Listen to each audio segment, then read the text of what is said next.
stay with DJ. DJ, can you get him, please? You know the kid's awesome, but the National High School record's been on the books for a long, long time. How cool is that to see that go down here into the Olympic trials?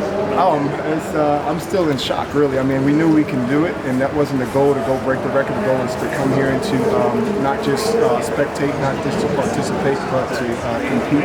And he did that. And I mean, we have a race plan, obviously, that he followed very well, and we knew it could happen. But I mean, you just want to compete. You want to see him do well. You want to see him follow just all the training that he's been doing all year long. And last time we were here, the very last race we were here, it didn't go so well because we got off our race plan and we said right over there, maybe 30 feet from where we're standing, we're going to come back here and it's going to be a lot different, and it did. So I'm happy and proud of him, and that's crazy. I think it was 1982 or something like that.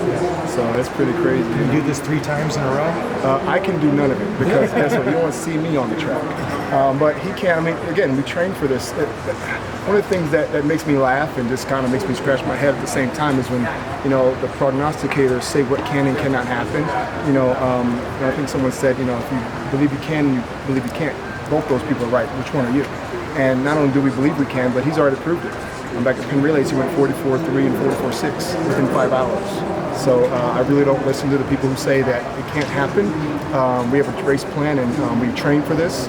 He trains harder than anyone I've ever seen. This is just everyday work for us. So yes, he can do it. I think he's got more in him, and we'll have to wait and see what happens. How much of that Penn Relays experience cultured the way he's coming into today? I mean, obviously at the 4x4s, they didn't go to plan, but he's run fast splits before. Did that help sort of build him up toward this moment?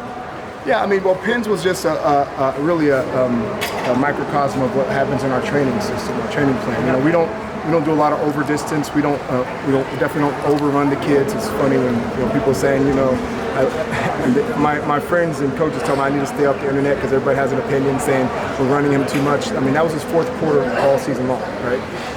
So it helps because the way we train, it's really according to where his splits are supposed to be, and him progressing over time. So Penn Relays helped, but it was really showing us what we already knew from training. And again, I just believe that what happens in training is going to produce itself on the track. And what you see today is not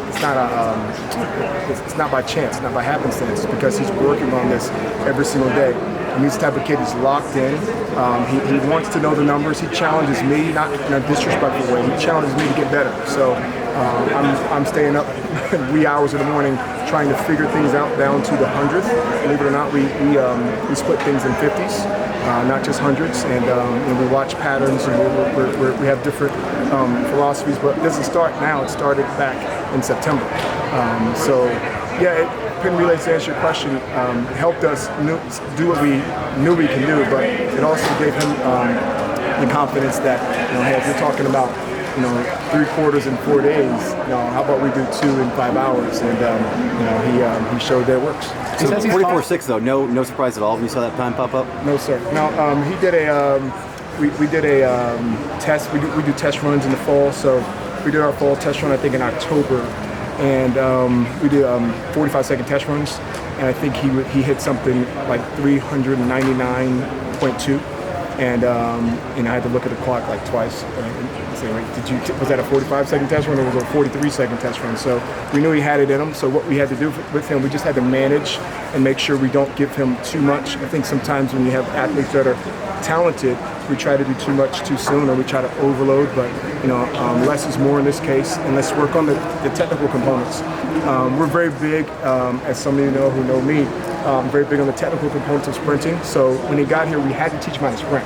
He had a big engine, we knew that. That was a problem. He has a great heart, but his sprint mechanics just weren't there, and we're still working on things, and we're not there yet. I'm sure some people will say, oh, his sprint mechanics, but comparatively speaking to where they were 2 years ago, I mean, he's just adapted very well, and he's accelerating very well, which we're proud of. So that translates into the quarter, because you're not just going to strength your way through it, but it's still the 400-meter dash. It's still a sprint. So teaching him how to sprint and him embracing that, and then him just being him, because he also ran at 800 just for fun and ran 150. It doesn't surprise me, no sir.